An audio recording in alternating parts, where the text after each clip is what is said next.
Hey everybody, Tony D with another hot take, and this one is on Antifa and why the left can't meme. Um, there's a lot of people trying to defend Antifa, and they're trying to do it with memes, and they're really lame. I've been in a discussion with a fellow comic creator. I use that term lightly, uh, and he takes pictures of Trump and does comics with them. I won't say who he is, and they're not great in my view. They're just not great. Um, and this is part of the problem with the left. It's part of the problem with just being on the wrong side of history. You got people who are defending Antifa constantly in the media, and they know deep down they're wrong to do it. They know deep in their heart and subconscious that what's really happening. They know they're lying when they defend them. They say Antifa doesn't exist or they're not going to go too far. They're either that or they're delusional. But things for the defenders of Antifa are just getting worse because now you've got police departments coming out and calling on Trump to save them. The optics on this couldn't look any worse. You're going to have Democrats running away from defund the police, and they're desperately trying to spin it as, well, we don't mean get rid of the police. Yeah, you kind of do. Even in the most basic sort of way, defund of the police gets rid of some of the police, so you're getting rid of some of the police. You're not reforming the police. You're cutting their budget and moving it elsewhere. Now, if you had gone with a tagline like reform the police, then that could have worked. But you went with defund. And the reason it's defund is because that can mean anything. If you defund the police, well, it could mean half. It could mean 25%. It could mean 85%. They could defund the police to the point at which they're almost irrelevant. I mean, if you took 95% of the money away, you'd have like 10 cops and you'd be unable to protect anything. And in Minneapolis, they have defunded the police. The police are going. They're leaving. And they're hiring private police to protect, of course, the government. So this strategy is, as I said, not a very good one, because your average person wants police. Now, your average person has some problems with the police. Certainly I do. But I never wanted them gone, unless you're going to open things up for everyone to carry their own piece and have private police forces everywhere. Well, that's a libertarian utopia right there. Private police for everyone, competing so much that they're very cheap, and vigorous not gun control, but gun protections, so that everybody could carry a piece, everybody could hide a piece, wouldn't even need regular cops more often than not. You just pull out your piece. No, I don't think I'll be giving you my wallet today, Mr. Mugger. No, I don't think you're going to loot my store today, rioter.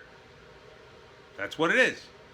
If everybody has a gun, everybody's very polite. Because nobody wants to start anything. Nobody wants to start a shootout. Except crazy people. But, all right, that's another video. So, that's not going to happen. More pragmatic libertarians like myself understand that other people don't want that kind of open society. It'd be a long time before we sort of gear up to something like that. But we're willing to talk and get some sort of reasonable compromise that would work for everyone. I'm sure most libertarians could live with gun laws that allowed you to carry a reasonable sized gun for personal protection if you weren't out of your mind or didn't have a long history of criminality or violence, especially violence. But we can't seem to have that discussion because I think a lot of people who support the more extreme leftist positions, the ones that aren't very moderate, don't have a way to get their policies moved forward unless they use deception. And the defund the police movement is a deception because people in that movement have come right out and says, yes, defund the police means we want to abolish the police. Some of them have said that. Now others have said, no, that's not what it means at all. Well, those groups ought to get together and hash things out, but they won't. So they leave it up in the air so they can have whatever they want. They can have it both ways, right?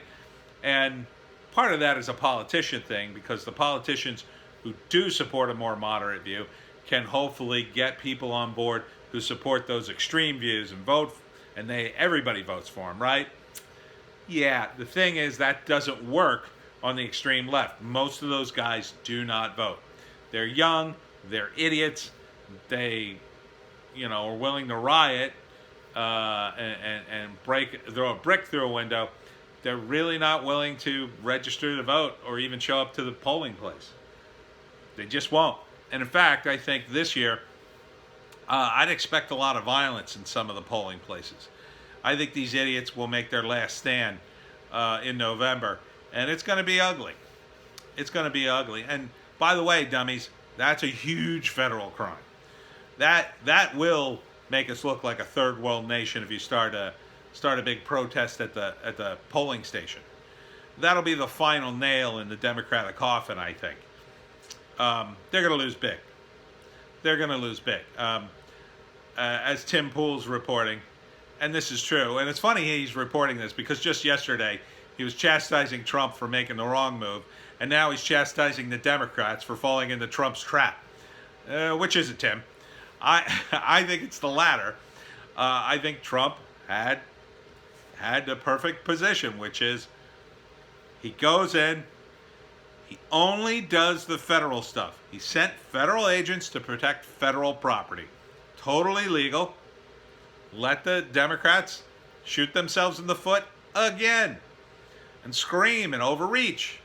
That's all Nancy Pelosi seems to know how to do. I mean, she's calling federal officers stormtroopers. Federal officers who haven't shot at anybody. I mean, they've shot tear gas and they've picked up a few people, but they haven't hurt anybody. In fact, I assume they're extremely wary of doing that. Probably have orders not to. Again, this is all a big shakeup. It's shaking up the ranks of Antifa, the Democrats, BLM. It's causing them to do dumber and dumber things. So the big staging event was Mothers Against Police Brutality or something. Was it in Portland or Seattle or what difference does it make? But they had all these mothers show up and pretend like, oh, we're against this violence. Yeah. Where were you when they were burning down a federal courthouse? Where were you when they were attacking police officers and putting them in a chokehold or running where one of the women was running around naked in a ski mask? Where were you during all these violent Antifa events where they smashed and looted buildings? Don't remember seeing the moms there. Interesting that they suddenly show up and suddenly have an idea. It's another PR move. And it's not working. And, the only people buying that stuff are the leftists themselves, which is one of the reasons why I think they keep doing it, because they keep thinking it's going to work. But they're reading their own newspapers. And those are very, very biased towards them. So that it's like, hey, I got a really good idea. Let's do this Antifa thing. All right, I bet that'll work. And then they read about it in the newspaper afterwards. Wow, it really worked. We're winning. Biden's winning. Let's keep doing it. And they just keep doing that over and over again. They don't understand it. It's not working. People are petrified of the riots in Seattle and Portland. They don't want to see that happen to their own communities. And they saw what happened in Minneapolis. They remember. It's not George Orwell's 1984. There's a lot of media out there, and it's getting passed around. Good luck stamping it out, though. I think in the end, you're going to see the collapse of the media and the collapse of the Democrats. So I guess just keep doing that. Trump will keep laughing at you, keep pulling you like puppets on a string. I can't wait for November.